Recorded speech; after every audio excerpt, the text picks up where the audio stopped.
So the Great Resignation was a time period and era of American history in 2021 where about 47 million people decided to just suddenly quit their jobs. Additionally, now moving into 2022, another 38 million people quit their jobs. So in total, during the stretch of 2021 to 2022, it was noted that an average of about 4 million people quit their jobs every single month during that 2-year entire stretch.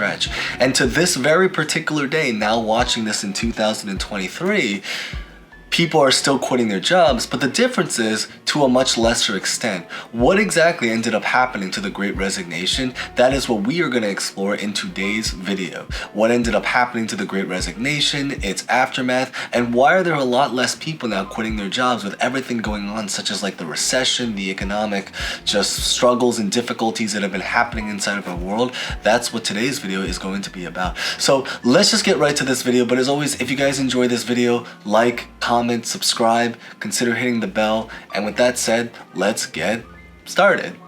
So in order to really be able to explain why there are a lot less people today quitting their jobs now compared to back then, I think it's really important to kind of understand and start by really getting the idea about why people even quit their jobs to begin with. The story is that there obviously had to have been something that have come up, otherwise we would not have had a case where again 47 million people quit their jobs in 2021 and then 38 million people quit their jobs in 2022, averaging about 4 million people every single month during that time period. There had to have been a reason for it. And the reason, it just depends on the person.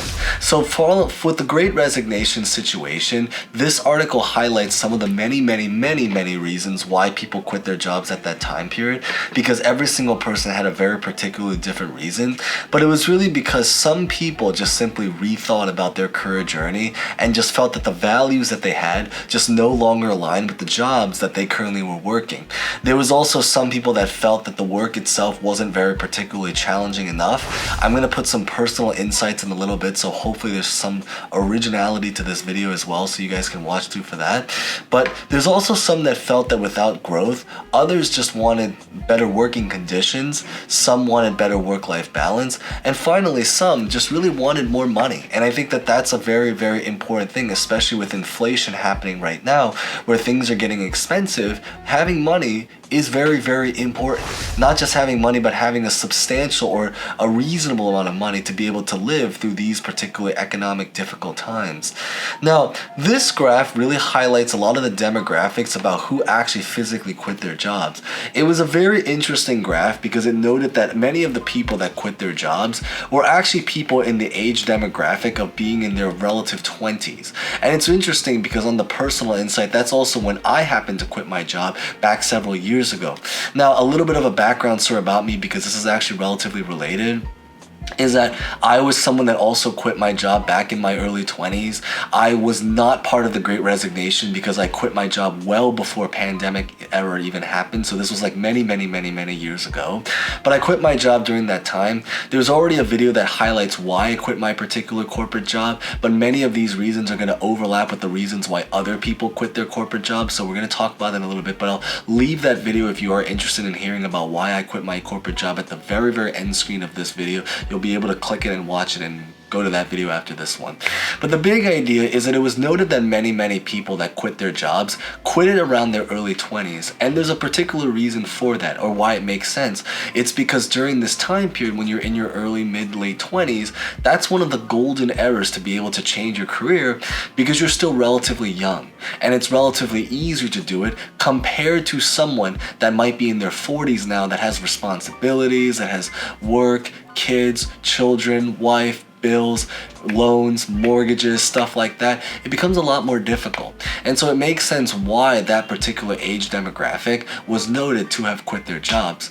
Now the story is that we are now starting to see a massive shift in the job market, where it was very interesting because it started to work inside of the employer's favors, then it went inside of the workers' favors, so people like me and you, and then it now is shifting back onto the employer's favors, where now less people are now quitting their jobs. Why is this happening? That's what we're going to explore in a little bit. The reality right now about the situation is that we are just simply living through a very, very difficult job market right now at this time. This depends very, very much on the specific industry that you are working in, but it's well noted that the majority of the industries, and certainly big popular industries such as like tech, service, entertainment, with all of the things such as like the writers, the actors strikes. I'm in that industry, so I'm a little bit biased there, but I know even people in other industries like the tech layoff wave, where a lot of massive tech companies started laying off thousands and thousands of workers, has made it become increasingly difficult. And so because of that reason, because of the very rough job market, it's actually starting to lead to a shift again, where now, when back then, when we had people trying to keep their jobs, then we had people trying to leave their jobs. Now there are more people now trying to keep their jobs once again, because they're in a lot of fear that if they lose their jobs, they don't know where else they're going to turn to. And that's very reasonable and very, reasonable fear to be able to have.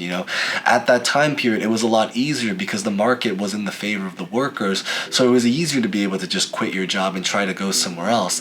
Now that the job market is shifting in the favor of the employers again, it's become a lot more difficult to be able to do that. This also leads on to the next point, which is really going to have everything to do with the upcoming recession. Now, this has obviously been a very heavily debated topic across many finance channels. Welcome to this one. If you guys happen to be here, consider subscribing. Of course, you guys can decide, but it is greatly appreciated. But the idea really behind it is that with the upcoming recession, or for some people believing that we are already in a recession, there's a lot of fears, especially if you are someone that lived during the 2008-2009 great financial crisis situation, where a lot of people lost their jobs during that era. Because a lot of people experienced losing their jobs during that particular era, there's a lot of people that are in fear of having that historical moment happen once again. There are obviously a lot of differences between what happened during that time period and what's happening today right now, but at the end of the day, the fact that a recession is potentially on the horizon is still a very, very massive and reasonable fear, to why a lot of people are now hesitating to quit their jobs, because they are in a lot of fear that if they lose their jobs right now, especially if they end up voluntarily leaving their jobs, they don't know if they're going to have a place to be able to turn to. And with the Great Recession, or the upcoming recession, that's expected to happen, it means that a lot of things are going to be difficult. It's going to be difficult to find a job.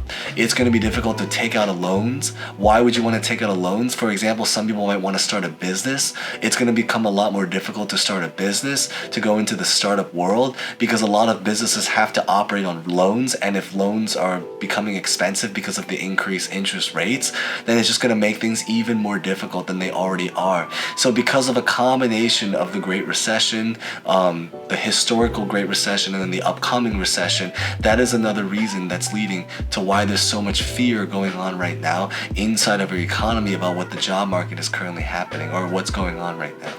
Unemployment is expected to rise up again. That's one thing that's very, very noted as well. In China, as most of you guys know, we did already make another video talking about the story with China, but just a big recap is that in China, there was noted that the youth unemployment rate right now in China stands at about 21.3%. And while unemployment is not expected to reach 21.3%, what it is expected, however, is that it's going to increase. And when it does increase, it's going to lead to even more difficulties in trying to find a job, and even more protectivity, if that's even a word, of people just protecting the current jobs that they currently have. And that is why a lot less Americans are now leaving their jobs compared to what it once was back in 2021 and 2022.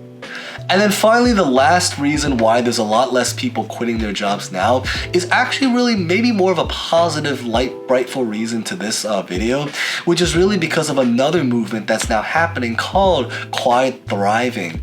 Now, we already made a video talking about quiet thriving. I believe the name of that video is literally just called Quiet Thriving, so highly recommend checking that video out at the very, very end screen. You can click it on the screen somewhere to check it out right after this. But the idea is that if you guys didn't watch that video, the synopsis to that is that there's a movement called quiet thriving. It's a little bit more low-key and underground right now, but it talks a lot about how maybe one of the approaches or different approaches that we can approach a difficult job situation is that instead of trying to find ways to quit their jobs like the Great Resignation, maybe it's time to consider finding ways to just simply improve the job. Improve the job that you're currently working at right now. Maybe by trying to find better work-life balance, maybe by trying to work on areas outside of your work life in general, maybe by approaching your HR office, approaching your bosses, approaching your managers, and just trying to ask for more. Because at the end of the day, sometimes when it comes to problematic things like this, the best solution may not necessarily have to be to just simply quit your job cold, but it might just be as simple as just approaching your bosses, your managers, your HR department, and trying to ask for more. Sometimes it's the sake of a conversation that can simply just change so much about your current work situation. And I think that new movement of quiet thriving, that's one of the biggest things that's really driving to this particular change of why less people are quitting their jobs. Because if less people feel that they have to quit their jobs, especially if people are able to find ways to actually now start to enjoy their jobs a little bit better, there's less reason to quit. And if there's less reason to quit, hopefully we can at least enjoy our work environment and time at work, especially because it encompasses such a huge percentage of our lives, even more than we already have. The big idea really is that there is just so many changes and things happening inside of our job market right now. And while it is true that sadly the power is starting to shift back to the employers, because it was once with the employers, it shifted to the employees, so people like you and I, and then it shifted back to the employers once again. And while that's particularly true, one of the biggest differences I think is at least many of them, because of the Great Resignation and the impact that those 80 million something total people during that particular era that quit their jobs led, is that it at least gave them a voice. It gave people a voice to try to express themselves and tell a lot of these companies about what they really wanted. They wanted the better working conditions. They wanted better work-life balance. They wanted a better assignments, tasks, variety, growth, money, payment, all of that stuff. At least their voices were finally heard, even if the power has now started to shift back to the employers again. Of course, what ends up going forward from here, is there going to be a new movement? We just have to see in one of the future episodes of The Kevin Show. So with that being said, that's really what I wanted to cover in today's video. So if you guys made it to the end, thank you guys so much for watching. Consider subscribing, hitting the bell. Feel free to leave a comment about anything. And with that being said, thank you guys so much for watching. As always, stay safe, stay well, and hope to see you guys next time. Thank you guys so much again.